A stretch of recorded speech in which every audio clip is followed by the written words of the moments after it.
Hello guys, ఎలా ఉన్నారు? ఈ రోజు వీడియోలో నేను మీకు ఐరన్ డైనమైట్ పార్ట్ 2 స్టోరీని ఎక్స్ప్లెయిన్ చేయబోతున్నాను. ఎవరైనా మా యూట్యూబ్ ఛానల్ కి కొత్తగా వచ్చినట్లయితే PSSU ప్లేలిస్ట్ లో ఉన్న ఫస్ట్ వీడియో నుంచి రీసెంట్ గా అప్లోడ్ అయిన వీడియోస్ వరకు ఒకదాని తర్వాత ఒకటి చూడండి. రాబోయే వీడియోస్ మీద మీకు ఒక క్లారిటీ వస్తుంది. ఇంకా మా ఇన్స్టాగ్రామ్ పేజ్ ని కూడా ఫాలో చేయండి. అదే విధంగా MSV ప్లేలిస్ట్ ని కూడా ఒకసారి చూసేయండి. ఓకేనా? ఇక మనం ఏ మాత్రం ఆలస్యం చేయకుండా మన వీడియోలోకి వెళ్ళిపోదాం. Hello everyone, this is Shivadattu and welcome to our Swayam Kalpanalu YouTube channel.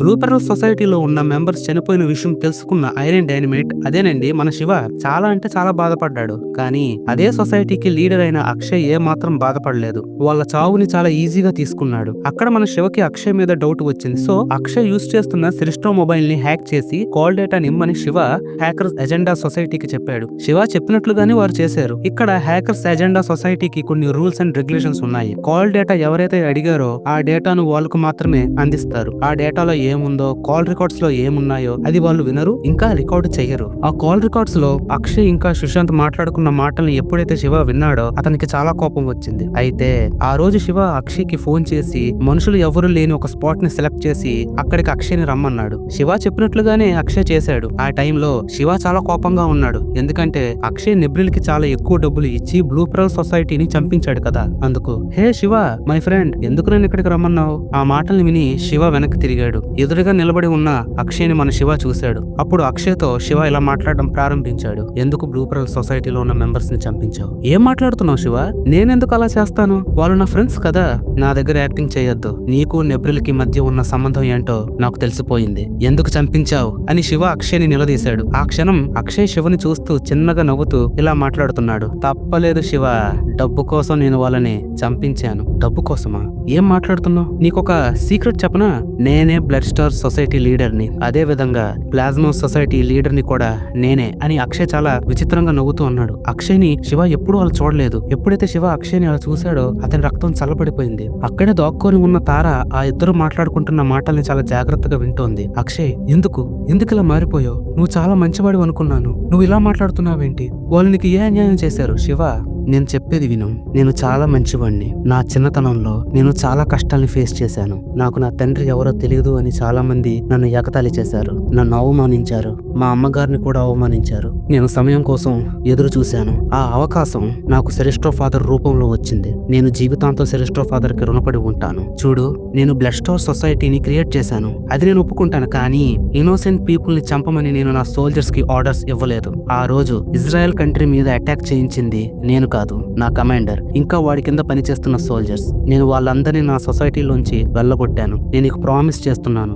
ఏదో ఒక రోజు తారా చేత వాళ్ళందరినీ చంపిస్తాను. అలా జరగకపోతే నా పేరు అక్షయే కాదు అని అక్షయ్ చాలా ఖచ్చితంగా చెప్పాడు. మరి ఎందుకు బ్లూ పెరల్ సొసైటీలో ఉన్న మెంబర్స్ ని చంపించావు? డబ్బు కోసం అలా చేయాల్సి వచ్చింది. వాళ్ళు బతుకుండడం వల్ల ఎవరికి ఏ యూజ్ లేదు. వాళ్ళకి ప్లాన్స్ ఎలా వేయాలో కూడా తెలియదు. అలాంటి వాళ్ళు ఉండడం వేస్ట్ అని నేను అనుకున్నాను. అందుకే వాళ్ళని చంపించాను. ఇంత క్రూరంగా ఉన్నావేంట్రా నువ్వు? ఇంత క్రూరంగా ఉన్నావేంటి? నాకు తెలిసిన అక్షయ్ ఇలా ఉండడు. అతను చాలా మంచివాడు.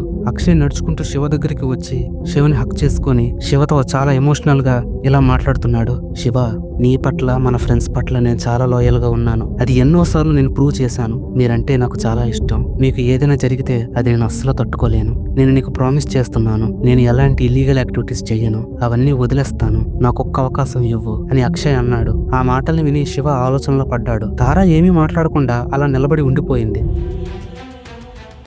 అది ప్లానెట్ టొరెక్స్. మన లార్డ్ నెమోఫిలిస్ట్ పర్సనల్ ప్యాలెస్ లో ఒపేరా తన పర్సనల్ రూమ్ లో చాలా అంటే చాలా కోపంగా కూర్చొని ఉంది. ఒపేరాకి లార్డ్ నెమోఫిలిస్ట్ రెండో పెళ్లి చేసుకున్న విషయం తెలిసిపోయింది. ఇక్కడ ఒపేరాకి లార్డ్ నెమోఫిలిస్ట్ తనకు సంబంధించిన 50% సూపర్ పవర్స్ ని ఇచ్చాడు. సో దాని కారణంగా ఆవిడ కాస్మిక్ అవేర్నెస్ సూపర్ పవర్ ని యూజ్ చేసి ఆ విషయాన్ని తెలుసుకున్నారు. ఒపేరా, ఎందుకు అలా ఉన్నావు? నీ ఆరోగ్యం బాగోలేదా అని లార్డ్ నెమోఫిలిస్ట్ అన్నాడు. తన ఎదురుగా ఉన్న లార్డ్ నెమోఫిలిస్ట్ ని ఒపేరా చాలా కోపంగా చూసింది. వేగంగా నడుచుకుంటూ వెళ్లి లార్డ్ నెమోఫిలిస్ట్ ని చాలా గట్టిగా కొట్టింది. ఆ దెబ్బకి లార్డ్ నెమోఫిలిస్ట్ 2 అడుగులు వెనక్కి వేశాడు. ఎందుకు నువ్వు రెండో పెళ్లి చేసుకున్నావు? ఎందుకు నాకు అన్యాయం చేసావు? నేను నీకు ఏం తక్కువ చేశాను? నీ జీవితంలో నేను మాత్రమే ఉండాలి అని నేను నీకు ముందే చెప్పాను. ఎందుకు నువ్వు నా మాట వినలేదు? నువ్వెందుకు రెండో పెళ్లి చేసుకున్నావు? చూడు ఒపేరా, అది నా పర్సనల్, అది నేను నీతో షేర్ చేసుకోలేను అని లార్డ్ నెమోఫిలిస్ట్ చాలా ప్రశాంతంగా అన్నాడు. ఎప్పుడైతే లార్డ్ నెమోఫిలిస్ట్ అలా అన్నాడో ఒపేరాకి కోపం చాలా ఎక్కువైపోయింది. ఏంటి పర్సనలా?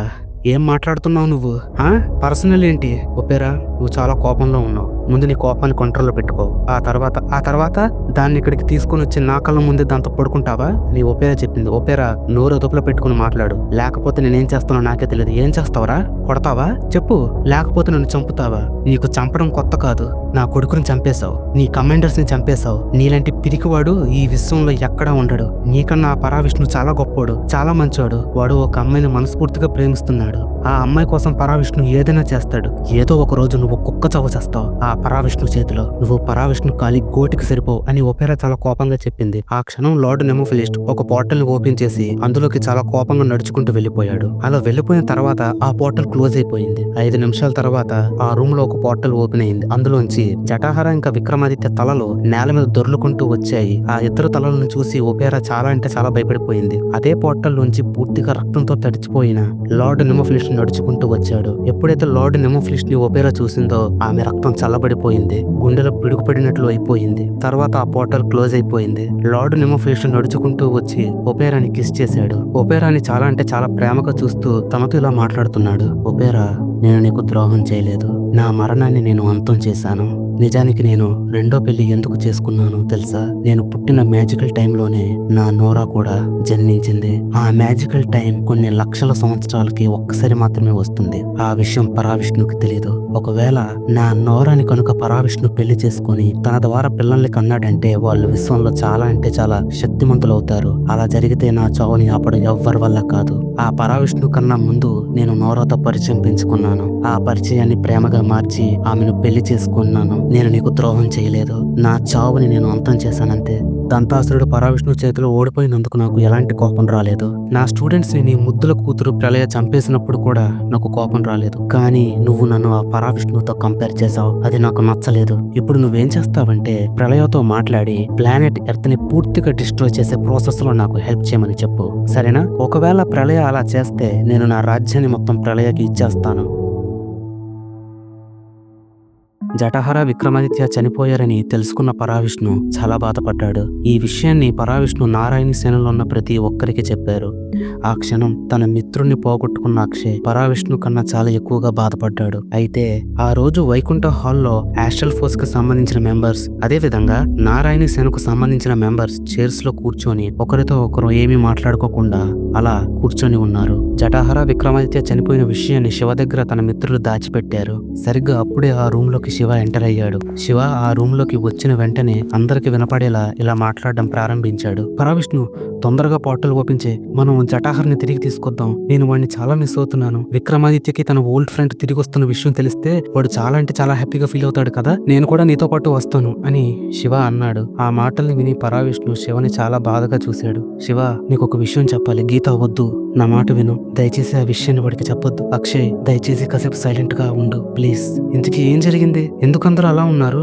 శివ, జటాహర ఇంకా విక్రమాదిత్య చనిపోయారు. లార్డ్ నెమోఫిలిస్ట్ ఆ ఇద్దరిని చంపేశాడు అని గీత చాలా బాధగా చెప్పింది. గీత, అలా మాట్లాడకూడదు, చాలా తప్పు. నువ్వు వనితతో ఉండడం వల్ల అలా మాట్లాడుతున్నావు. వాళ్ళు నిజంగా చాలా అంటే చాలా పవర్ఫుల్ సూపర్ హీరోస్. అలాంటి వాళ్ళు చనిపోయారంటే నేను నమ్మను. నువ్వు చెప్పింది నిజం కాదు కదా పరావిష్ణు అని అమాయకంగా అన్నాడు శివ.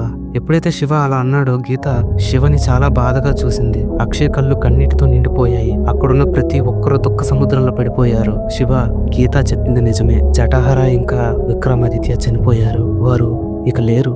ఈ రోజుతో సరిగ్గా 3 రోజులయ్యింది వారు చనిపోయి. నీకు చెప్తే నువ్వు బాధపడతావని ఎవరూ చెప్పలేదు అని పరావిష్ణు అన్నాడు. పరావిష్ణు శ్రీ మహావిష్ణు అవతారమని నారాయణి సేనకు అలాగే యాస్ట్రల్ ఫోర్స్ మెంబర్స్ అందరికీ తెలుసు. అలాంటి వాడు చెప్పిన ఆ మాటను శివ నమ్మక తప్పలేదు. ఆ క్షణం శివ కళ్ళు కన్నీటితో నిండిపోయాయి. అతని మనసు బాధ వల్ల బరువెక్కిపోయింది. శివ ఏమీ మాట్లాడకుండా అక్కడి నుంచి నడుచుకుంటూ వెళ్ళిపోతున్నాడు. అలా వెళ్ళిపోతున్న శివని అక్షయ్, కుమారి, అనిత, తార, తన మిత్రులు అందరు పిలిచారు. కానీ అదేమీ పట్టించుకోకుండా శివ అక్కడి నుంచి నడుచుకుంటూ వెళ్ళిపోయాడు. శివ నడుస్తూ నడుస్తూ ఆ వైకుంఠ భవనం నుంచి చాలా దూరంగా వచ్చేశాడు. ఎంత దూరంగా వచ్చేశాడో అది అతనికి కూడా తెలియదు. అప్పుడు శివ చెట్టు కింద కూర్చొని చాలా అంటే చాలా బాధగా ఆకాశాన్ని చూస్తూ ఇలా మాట్లాడుతున్నాడు.